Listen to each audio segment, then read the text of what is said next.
Hello everyone, welcome back to my channel. So we're in a completely different setup. I haven't even done my hair or my makeup. I have nothing on my skin, and I just thought I'd sit down and talk to you about, sorry I could see the reflection, talk to you about mental health. Obviously it's Mental Health Awareness Week and everyone's really aware of that, but I felt like I could decipher 4 videos on explaining in my best way what mental health actually is. So this is no fancy video, you know, it's just more of a vlog, sit down, chill, get to know me, kind of let's educate each other. What I know, I want you guys to know. So this is my big fat notepad, and I've made a few notes on this first video, which is discussing what is mental health. So what is it? So this is from mentalhealth.org. Everyone is different and everyone has different experiences on mental health. So some people see it as important as physical health, some people don't believe that they have it, some people don't know that they have it. Currently 1 in 4 people in the world suffer with some form of mental health in their lifetime. Now if you think about that, that's quite a lot, and that's a huge number. Hold on, I need a bit of coffee.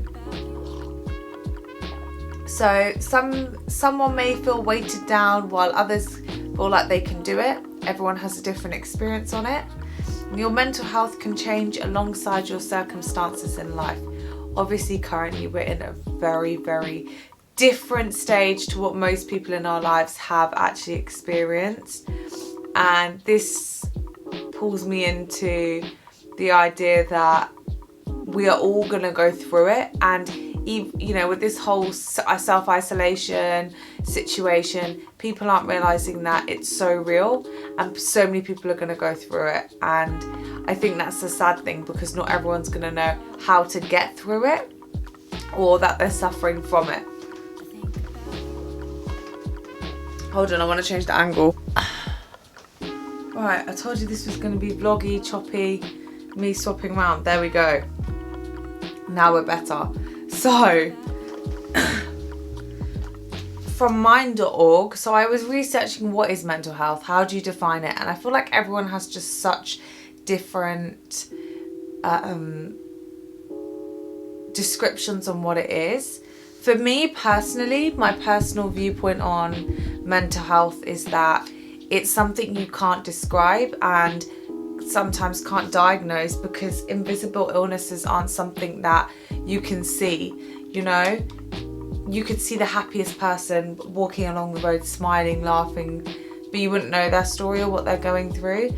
And I feel like that's a really big part of Mental Health Awareness Week, is making people aware that they're not alone, and especially in a change of circumstance. For example, what we're going through right now, it's so okay to feel uncertain, or you don't know what's going on, or anything like that.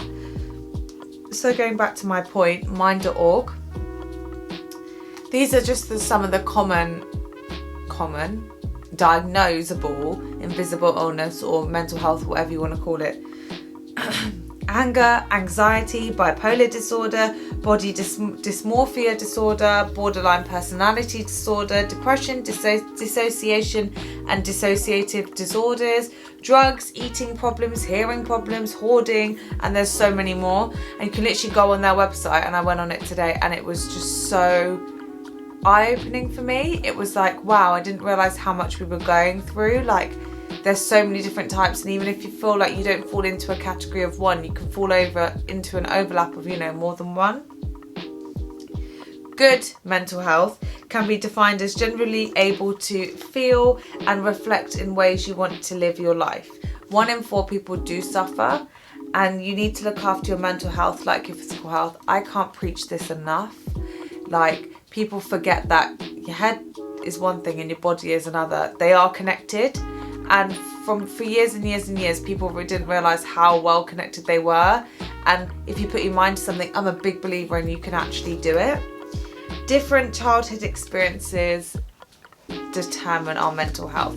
If you go through a traumatic time in your life, so it could either be as a child or it could be as you get older, you know, PTSD for example, people forget that you can go through experiences that change your mental health. It's not just like, yep, you're fixed with good health for the rest of your life. No, things can happen.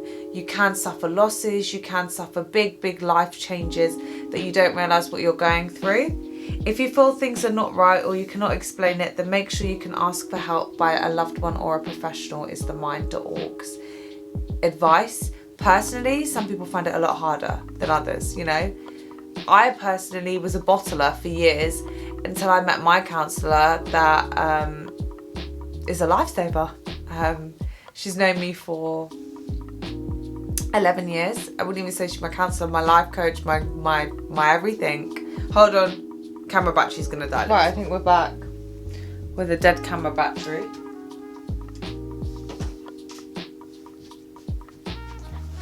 So, going back to it, yeah, so I've been speaking to someone who's been helping me through a few things, and I feel like talking does help. People don't realise how much talking does benefit, but sharing a problem shared is a problem halved, and that's always stuck with me. So different types of common mental disorders or mental health issues are depression. So I've just named some of the symptoms or feelings that depressive people may experience. So depression is feeling low mood, helplessness, despairing, guilty, worthlessness, can affect your self-esteem, sleep, appetite, sex drive or physical health.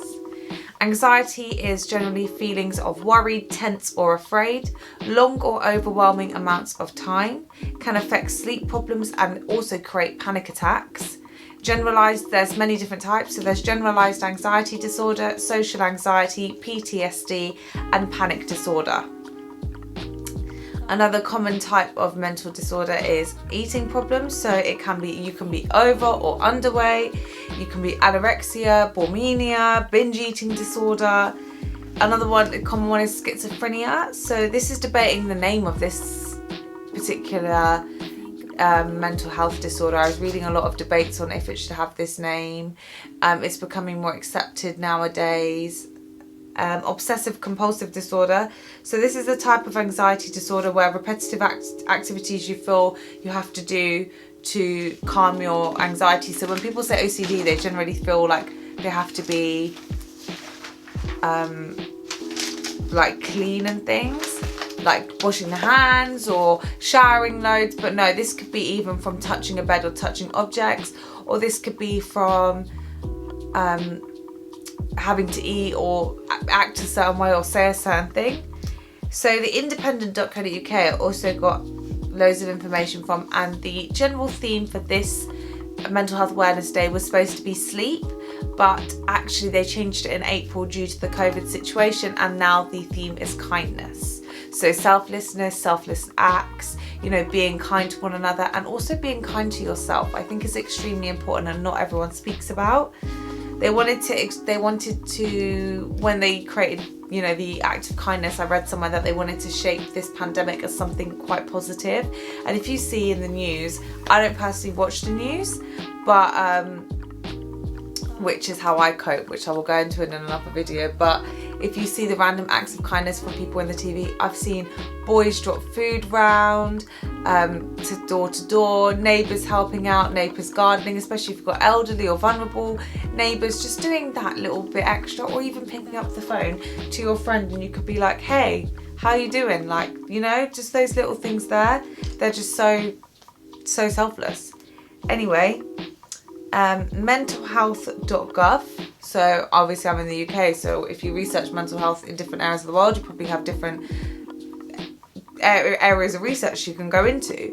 But personally, the early warning signs that they say are eating or sleeping too much or too little. So this is also what I'm trying to describe here is, what are the common symptoms? How do you know you're suffering? How do you know that there's something wrong? So eating or sleeping too much or too little, pulling away from people or usual activities, low or no energy, feeling numb, like nothing matters in life, unexplained aches and pains can be physical or mental, feeling confused, yelling or fighting or causing arguments with friends or family for unnecessary reasons, feeling helpless or hopeless, mood swings, hearing voices in your head telling you to do things, thinking of harming yourself. obviously these are just a few. You can have anything, but being mindful to take those few minutes of your day to yourself, I think is extremely important. So, but why is it important? People are asking. It's important so you reach your full potential, you cope with the stresses of everyday life, work productively and meaningful contributions to the community. It also in the long term means you stay more positive, you get enough sleep, develop coping skills if you can't. Some people can just switch it off in their head, and do you know what, if I was one of them, I wouldn't be making these videos. But connecting with others and also being physically active. People always speak about the relationship between, you know, physical and mental well-being, but I think it's even more important right now because exercising for us is a luxury, and exercising in the UK currently is now unlimited, and we are on the 18th of May. So this could change. I could be watching this back in a year's time thinking, well, we went back because, you know, our death rate is so high. I want this to be a very positive platform, and, you know, I might chop and change, and this has completely thrown me off my little plan of YouTube videos, but I felt like it was so important to talk about. Yes, you are going through uncertain times, but if there is anything on this list that you're unsure about, or you're just worried about, or you don't really understand, drop me a comment or a DM on Instagram and I'll be happy to help as much as I can. I'm no professional on mental health. I'm not a psychiatrist. I'm not a psychologist. I just really want people to realise it's okay if you're struggling. It's okay if you're suffering. That's normal. To be honest, the first step is talking through your problems and making sure that people are aware that they're not alone in this situation. We're going through one massive change. I thought this time last year when I was finishing my degree, my life would be completely different. Hell no. Like, I thought I'd be in a grad job, this, that. No, none of that. We've been thrown into a situation where now we can't work, we can't do anything, we can't go out to see our friends, we can't go out to see our loved ones, we can't go to our normal routines, we can't just go down the road to a supermarket and just think carelessly and, you know, not wash our hands, shower, bathe, you know. Even going to a park, I've driven past so many parks recently and they've been so packed and I feel so angry, but I'm not angry at them. I'm just angry at the fact of the situation and I can't control it. And I felt like, what can I control? I can try and educate at least one person I don't know. If one person I don't know DMs me and says, do you know what, your videos are really helping, or this one video that you described what mental health is, which I could have described a lot better, honestly, but it's there to help you, to be a reference to you and understand that we are all going through it and you're not alone. And I know this is a completely different setup. We're in my room. I'm inviting you into my room, hey. But I hope that if you've got any questions or anything that you want to see this week, I'm doing a lot on my Instagram and a lot on I'm going to be doing a video a day, 4 videos this week, hopefully on YouTube. They're just going to be very chilled. Like, I don't wear makeup every day. To be honest, I barely wear makeup. Most of the time I'm wearing my glasses and I'm on my laptop. But this first video, I just wanted to be the understanding of mental health. And remember, invisible illnesses are as important as something you can see like a broken arm. At the end of the day, without your head, you can control your life. And if you manifest the right way, and it sounds really stupid, manifest, or if you program your head the right way, you can achieve anything. Now, thanks for watching this very dysfunctional, I had to bring in the light because the sunlight had grids in and it would just annoy me if I was watching the footage back. But yeah, this is just real life and I'm hoping that I help someone.